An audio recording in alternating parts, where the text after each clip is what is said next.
Breaking news. Telangana assembly సమావేశాల్లో మరో 2 కీలక బిల్లులు చర్చకు రానున్నాయి. ప్రశ్నోత్తరాల అనంతరం బిల్లులపై చర్చించనున్నారు. ఉద్యోగుల జీతాలు, పెన్షన్లు, రెమ్యునరల్ క్వాలిఫికేషన్ బిల్ చర్చకు రానుంది. అలాగే కొత్త ఆర్ఓఆర్ చట్టంను సభలో ప్రవేశపెట్టనున్నారు మంత్రి పొంగులేటి శ్రీనివాసరెడ్డి. సభ ముందుకు తెలంగాణ భూభారతి బిల్లు రానున్నట్లు తెలుస్తోంది. ఇక ప్రభుత్వ పాఠశాలలో మౌలిక సదుపాయాలపై స్వల్ప చర్చ జరగనుంది. దీనికి సంబంధించి మరిన్ని డీటెయిల్స్ మా స్పెషల్ కరెస్పాండెంట్ సునీల్ అందిస్తారు. సునీల్, ఈ రోజు సభలో 2 బిల్లులు ప్రవేశపెట్టినట్లు తెలుస్తుంది. ఏంటి దీనికి సంబంధించిన డీటెయిల్స్?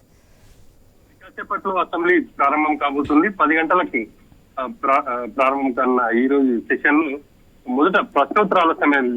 సభ్యుల ప్రశ్నలకు సంబంధించిన మంత్రులు సమాధానాలు ఇస్తారు. ఆ తర్వాత 2 బిల్లులను సభలో ప్రవేశపెట్టబోతున్నారు. అందులో ప్రధానంగా చెప్పుకోవాల్సింది కొత్త ఆర్ఓఆర్ చట్టం 2024.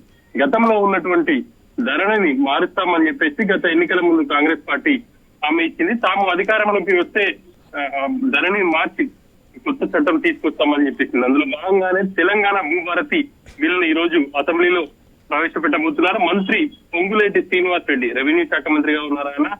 ఆయన ఈ బిల్లును ప్రవేశపెట్టన్నారు. అంతకు ముందు ఉద్యోగుల పెన్షన్లు, వాళ్ళ జీతాలకు సంబంధించి రిమూవల్ డిస్క్వాలిఫికేషన్ అమెండ్మెంట్ బిల్లును సీఎం ప్రవేశపెడతారు. ఆ తర్వాత భూభారతి బిల్లును రెవెన్యూ శాఖ మంత్రి పొంగులేటి